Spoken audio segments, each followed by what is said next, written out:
Precisamos nos reunir como igreja no templo?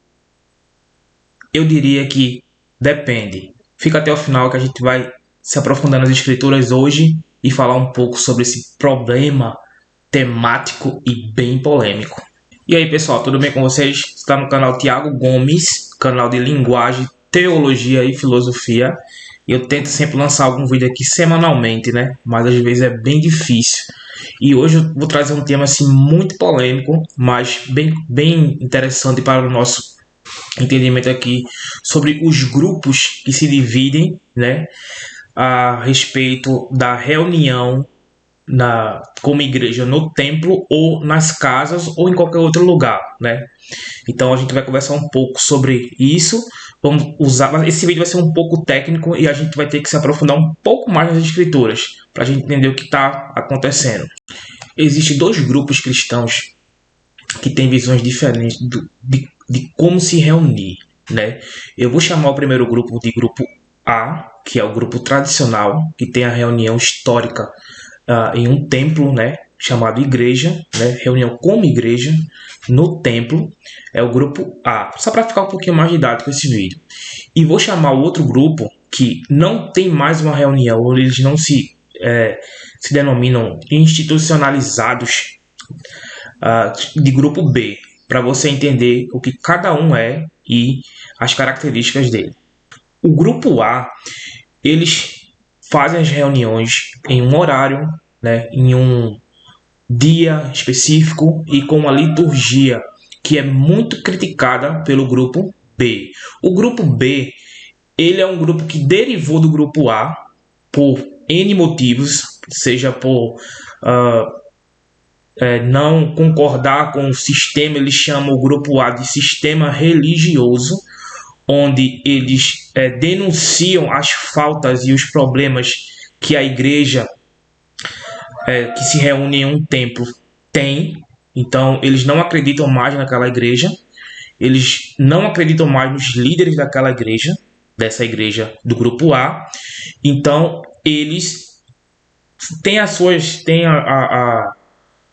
derivações, mas em sua maioria atacam muito o grupo A. O grupo B ataca muito o grupo A, uma vez que eles entendem que os líderes, eles oprimem e manifestam um grande desserviço ao cristianismo com os fiéis. Então, eles vão pegar essa premissa e vão dizer que a igreja do grupo A nunca foi e nunca será aquela parecida com a igreja de Cristo, né, com as reuniões e tal.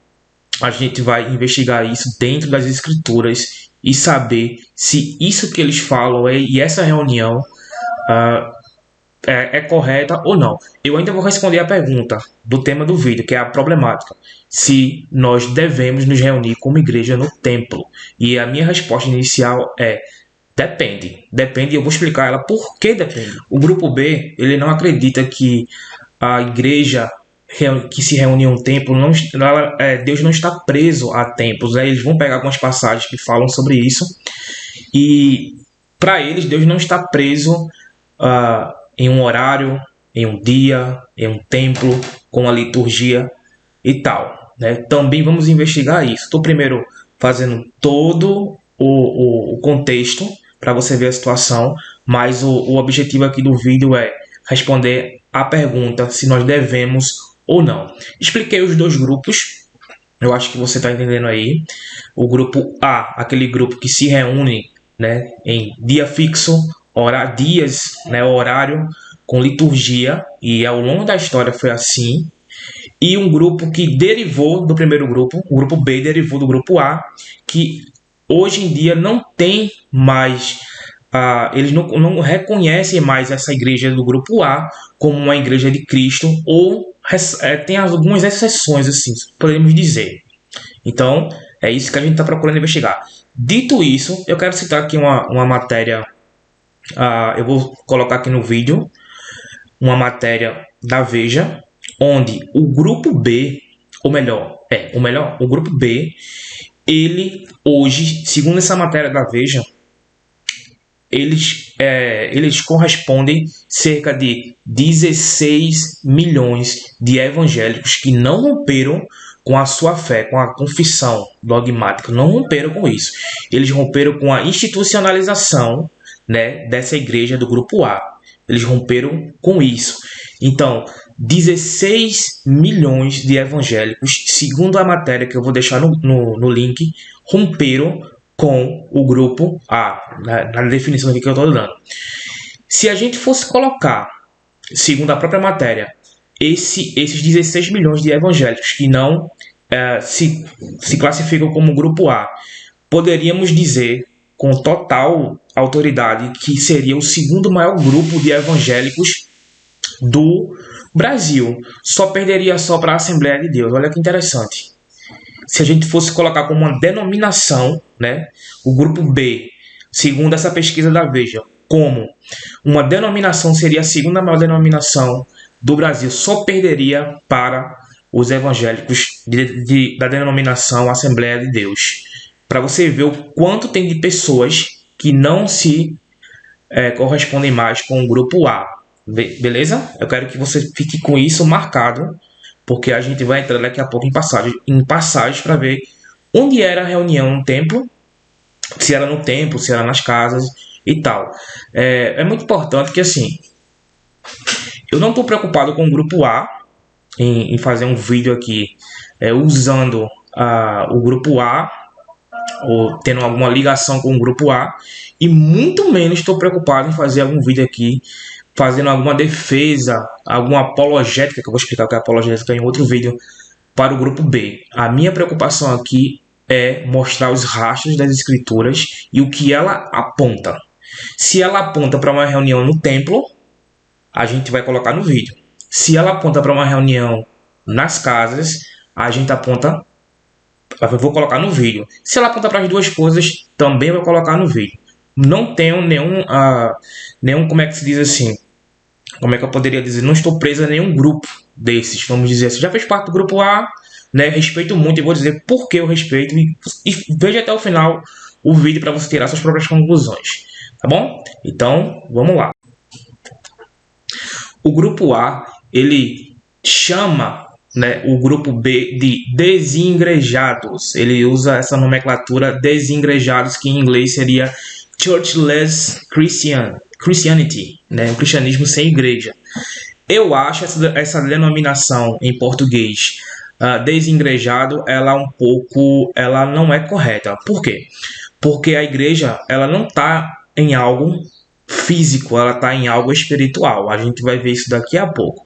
Então, o grupo A também desconsidera, né? Alguns ramos do grupo A desconsidera que essa linha do grupo B ela não é correta e ela precisa voltar, ela está afastada, vamos dizer assim. Eles entendem isso.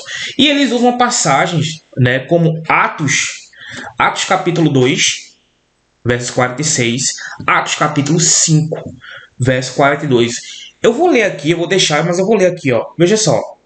Em Atos capítulo 2, verso 46, é isso? 46, isso. Eles falam aqui assim, ó. Todos os dias continuavam a reunir-se no pátio do templo. Partiam pão em suas casas e juntos participavam das refeições com alegria e sinceridade de coração, louvando a Deus e tendo a simpatia de todo o povo. E o Senhor lhes acrescentava diariamente os que iam sendo salvos. Abra também aí em Atos capítulo 5, verso 42. Um pouquinho mais adiante. Atos capítulo 5, verso 42. É assim, ó. Cadê? Todos os dias no templo. Isso, o grupo A, ele defende que a reunião era no templo. Se permanecia no templo e assim foi. Então, o grupo A entende que a reunião, a igreja deve se reunir no templo, ok? Esse aqui é o primeiro passo em relação, em favor ao grupo A. Cadê aqui, meu Deus do céu? Atos capítulo 5, verso 42. 45, Atos capítulo 5, versos 42.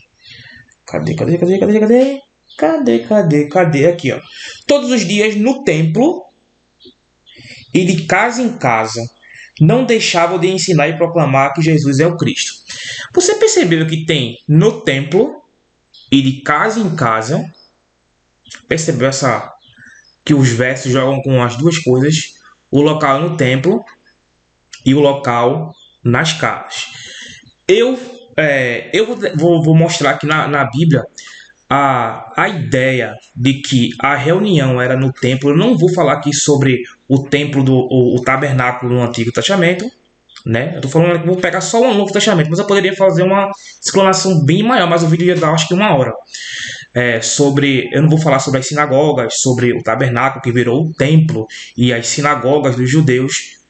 Para ficar bem perfeito esse vídeo assim, de explicação e exposição, seria necessário. Eu vou pegar só o Novo Testamento. Eu não entendo que aqui a interpretação desses versos que apontam para um templo, que as pessoas, os pastores, pegam esses versos aqui para defender que a reunião deve ser no templo, deve ser num templo de pedra, num local templo lá, como aqui seria o templo de Jerusalém. Eu não entendo que isso aqui seja uma defesa para que a reunião deve ser no templo. Por que eu não entendo?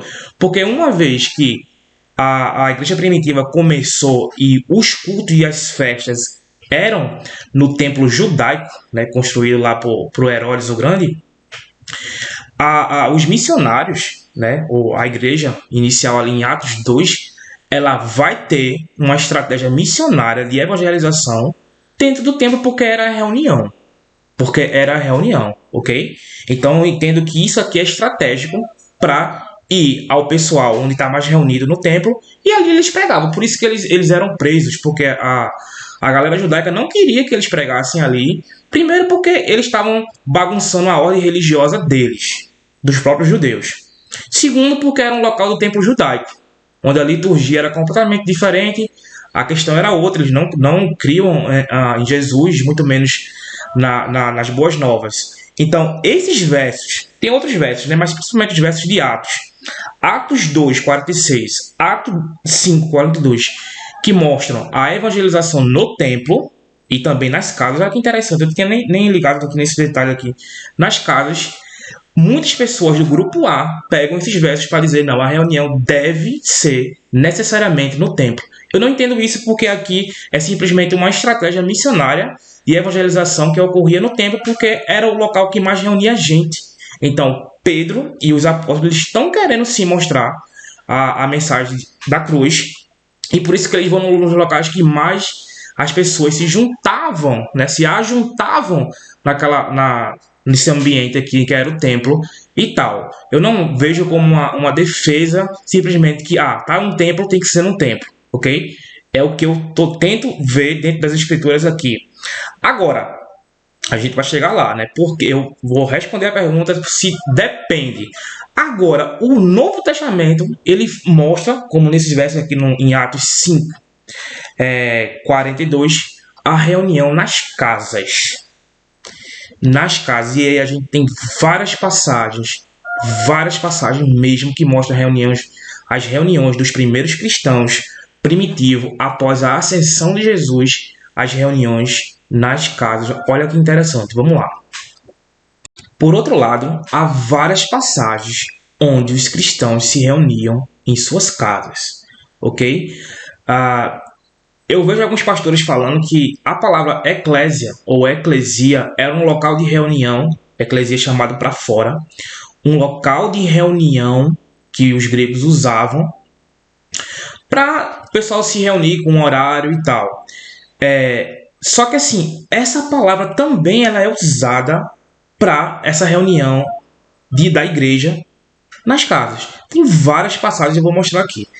Se você for em Colossenses 3,16, eu vou citar algumas e vou mostrar no original, 3,16, Atos 16, 15,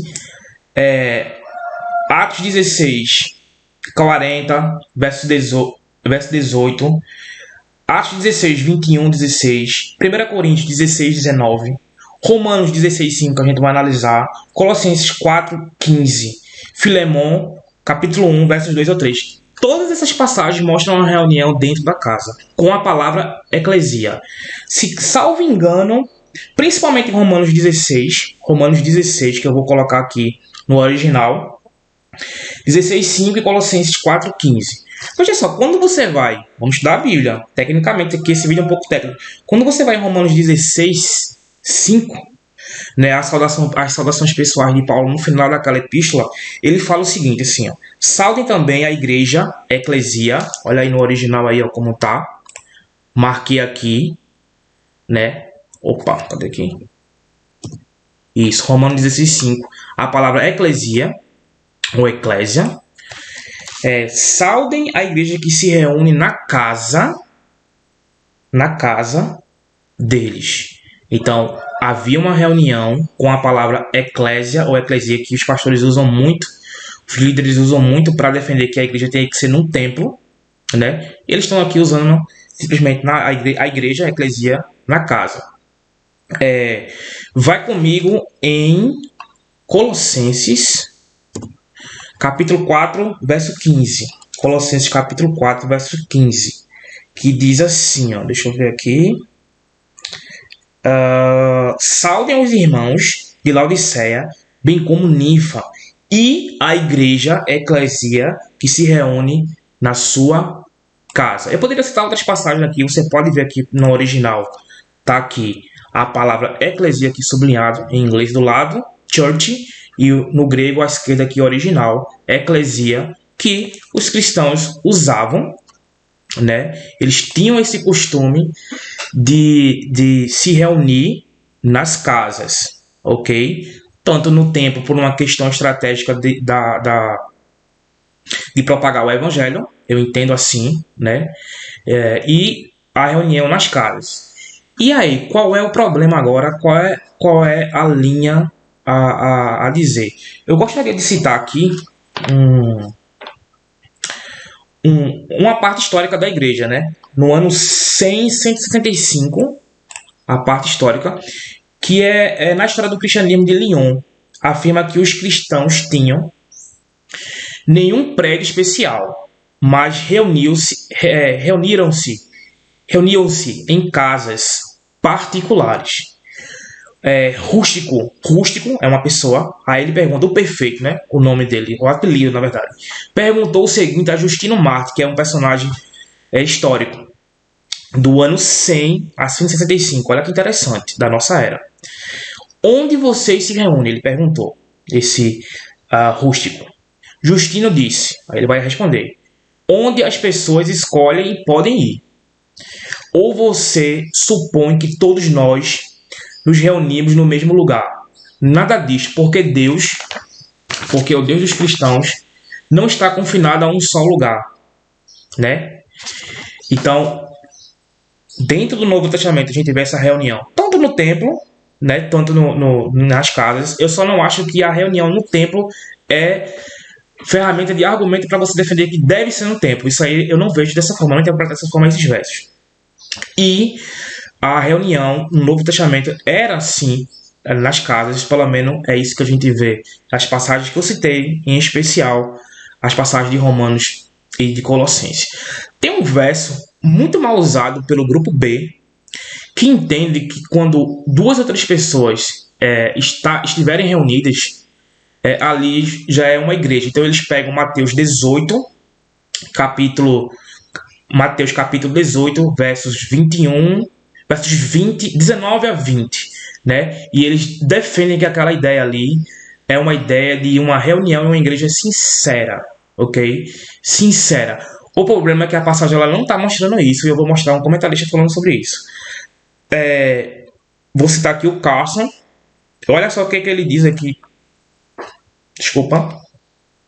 Sobre essa passagem de Mateus 18, versos 19 e 20, onde, ou melhor, o qual o grupo B usa muito para defender que quando 2 ou 3 pessoas estiverem juntas ali terá uma reunião à igreja. Ok, eu até acredito que sim, porque Deus que vai presente naqueles sinceros que o invocam, não é isso? Que o chamam. Mas essa passagem ela não diz isso. Vamos lá? Os dois que concordam, segundo Carson, que concordam são o ofensor, ou melhor, desculpa. Nesse cenário, nesse contexto, esses dois versículos não devem ser entendidos como uma promessa concernente a alguma oração em que 2 ou 3 concordam. A escritura é rica em oração de promessa. Aí ele vai citar aqui Mateus 21, 22, João 14, 13, verso 14, 15, capítulo 15, versos 7 a 8, e assim vai. Mas se essa passagem lida de alguma maneira com oração, ela está limitada pelo contexto e pela frase. Ele vai colocar a frase em inglês: peripantos pragmatos. Em qualquer assunto, que aqui deveria ser traduzido por em qualquer assunto judicial, o contexto judicial. A palavra pragma, com frequência, tem esse sentido. Aí ele vai citar 1 Coríntios 6:1. Aí ele cita: os dois que concordam são o ofensor e o indivíduo contra quem foi feita a ofensa. Eles chegam a um acordo na terra sobre qualquer assunto judicial que estejam perseguindo. Assim, segundo Carson, a promessa é que se 2 indivíduos da igreja, já tem um pré-requisito da igreja, chegam a um acordo concernente a alguma reivindicação que buscavam, com base no julgamento da igreja, isso lhe será feito por meu Pai que está nos céus.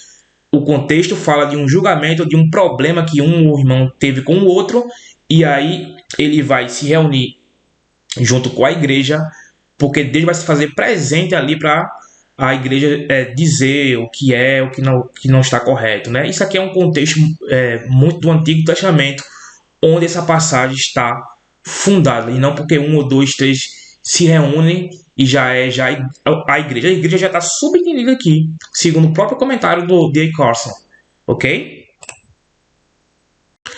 E para finalizar o vídeo, eu tenho algumas críticas aqui ao grupo B. Eu entendo que o grupo A, que se reúne como igreja historicamente, eu sei que o grupo B vai criticar, dizendo que houve a institucionalização de Roma, que Constantino que fundou a igreja, que fez a liturgia, enfim. O grupo A, ele é o grupo mais social e que mais fez pela humanidade ocidental, que é a igreja. Seja ela com os defeitos dela, seja ela com os problemas dela. Onde tiver humano, onde tiver homem, vai ter problema. Não é porque você sofreu alguma injustiça e está potencializando e inflando a sua injustiça para atacar o grupo A, que isso seja algo coerente. Pelo contrário, eu acho que isso não é nada de Deus. Dentro do Novo Testamento, as passagens, bem rápidas passagens, mostram que as reuniões se faziam nas casas, em reuniões e tal. Isso é até uma base para o grupo de célula, né? O pessoal que entende como, as denominações que entendem como célula, eles usam essas bases aí, né? Eu vi alguns pastores dizendo que essas reuniões nas casas eram uma extensão da igreja, não era a igreja. Não, nada a ver, não tem nada a ver com isso, porque eles usam a própria palavra ali, eclesia. O grupo B ataca muito, né? Eles desconfiguram muito aquilo que é mantido dentro das escrituras. Por mais que tenha erro no grupo A, sempre vai haver erro, sempre vai haver escândalo, mas ainda assim, eu acredito que é uma minoria, não faz parte, não tem uma intenção majoritária, não é isso. E essas pessoas que têm algum problema, que fazem, que roubam, que oprimem dentro do grupo A, elas vão pagar por isso. Elas vão ter o momento delas que vai pesar sobre elas, né? Não acho cristão, não acho legal, não acho genuinamente correto o grupo B ficar atacando o grupo A, falando que pastor é ladrão, falando que pastor faz aquilo, não. Prega o evangelho, ensine as escrituras, né? Mostre as 2 alternativas, as 3, as 4, as 5. Não tenha medo de tomar uma alternativa ou não. Siga como única regra de fé a escritura, né? Se você acredita que ela norteia toda a condição humana, né, e moral que a gente tem. E basicamente é isso. A gente já tem uma pessoa, eu respeito muito quem tá na igreja, no templo, que se reúne como templo e tal. Eu sei que muitas perguntas vão surgir, mas e a ceia? A ceia tem que ser no templo e tal. Não vou esticar esse assunto, mas é interessante, porque o grupo, eu tenho muito carinho pelo grupo B, pelo grupo A. Eu defendo pastorado para hoje, por mais que a gente tenha maus exemplos aí. Tenho muito carinho pelo grupo A. O grupo A é incrível, né? Vou, visito. Não sou membro de nenhum grupo, não faço parte de nenhum grupo. Muito menos do grupo B, que eu acho bem nocivo, bem ácido ao grupo A. E sem outras coisas mais, que eles bebem muitas coisas da teologia liberal, que é completamente contra os cristãos, né? A verdade é essa. Então, a gente já tem um acusador que ataca o grupo A, que mostra os problemas, mostra os defeitos e faz várias denúncias, né? Eu sei que eles dizem assim, o grupo B. Eles dizem que Jesus foi expulso do próprio templo, da própria sinagoga, porque ele denunciava o trabalho errado dos líderes, né? Aí ponto. Aí com isso eles concluem que todas as instituições são lideradas pela galera que faz um serviço errado e que a gente tem que denunciar e tal. Eu acho que quem faz muito isso é o capeta. É ele que influencia boa parte dessa galera a fazer isso aí. Claro que a gente tem que denunciar os erros. Óbvio. Tem que bater o espírito de João Batista e denunciar. É óbvio. Agora, ficar atacando sempre é uma militância que eu não vejo. Eu não vejo Deus por trás disso aí, não. Eu não vejo mesmo. Passa o seu e a galera faz o deles, né? Sem precisar de uma militância desenfreada, ácida, complexa e tal. Mostrei aqui as duas visões, né? Eu tenho muito carinho pelo grupo A, né? Sou amigo de várias pessoas que são membros das instituições. Reconheço o trabalho incrível. A gente poderia falar um pouco sobre a história da igreja no Ocidente. Reconheço os erros. São muitos erros mesmo, principalmente nessa questão de opressão financeira, que alguns, eu não digo que são a maioria, é óbvio que não é a maioria, tem muito pastor sério, tem muita gente séria que tem um chamado, tem uma polêmica de chamado, se existe chamado ou não, de ministério, pronto, ministério que você vai exercer. E eu entendo que tem muitos pastores sérios que querem cuidar de verdade. Só que assim, um mau exemplo da igreja institucionalizada acaba caindo na galera que é séria. Isso às vezes é em qualquer área da vida. Não é isso? E o grupo B, eles usam um argumento muito fraco, que eles dizem que eu sou a igreja. Eu não vou abrir aqui os versos porque eu estou encerrando o vídeo. Eu sou a igreja. Não, você não é a igreja sozinho. A igreja ela é unidade. Lembra da metáfora que Paulo usa das partes do corpo, onde Cristo é o cabeça. Como é que as partes, ou uma parte sozinha, é igreja, se ela está fora do corpo? Você deve ter uma reunião para fazer uma unidade. Você sozinho não é igreja. Ah, mas isso salva, isso não salva. Olha, isso nem tudo depende de pecado ou de salvação. Nem tudo depende. Eu vou citar aqui a história aqui para encerrar o vídeo. Vou mostrar porque nem tudo depende. De Armin Klink. Armin Klink. Se eu perguntar a você, se é possível que uma pessoa consiga atravessar o Oceano Atlântico em um barco a remo? Se é possível. A resposta é sim. É possível, porque Armin Klink foi a primeira pessoa a atravessar o Oceano Atlântico num barco a remo. Ele passou 100 dias e navegou por 7.000 quilômetros. É possível, sim. Só que, para as pessoas que entendem que a igreja ela deve ser reunida num templo, né, com a liturgia, com os dias e tal, beleza.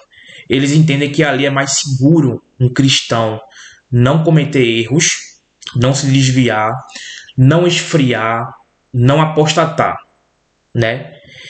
E eles entendem, e alguns entendem, nem todos, eu também entendo que é possível sim uma pessoa viver o evangelho sem ser dentro da igreja, da instituição, vamos dizer assim, do templo. É possível. É mais perigoso. Eu tenho que reconhecer isso. Por que é mais perigoso? Porque há pessoas que foram criadas dentro daquele templo, daquela reunião no templo desde pequena. Então, se ela se vê fora dali, ela pode, psicologicamente, espiritualmente, se desesperar. Então, por isso que a minha resposta é: depende. Depende. E uma outra coisa, a pessoa que tem uma vida cristã fora do templo, né, de pedra, vamos dizer assim, depende das disciplinas espirituais. Leitura da palavra, oração e jejum. Aí você pode somar outras coisas, como evangelização e tal. Uma pessoa fora do grupo A e no grupo B, ela deve ter as disciplinas espirituais. Porque se ela não está no grupo A e ela não tem as disciplinas espirituais, pode ter certeza que é perigoso. É o Armin Klink.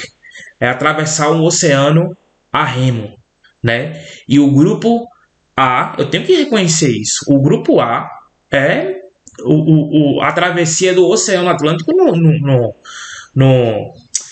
no A380, naquele avião com 4 turbinas, ou no transatlântico. É muito mais seguro.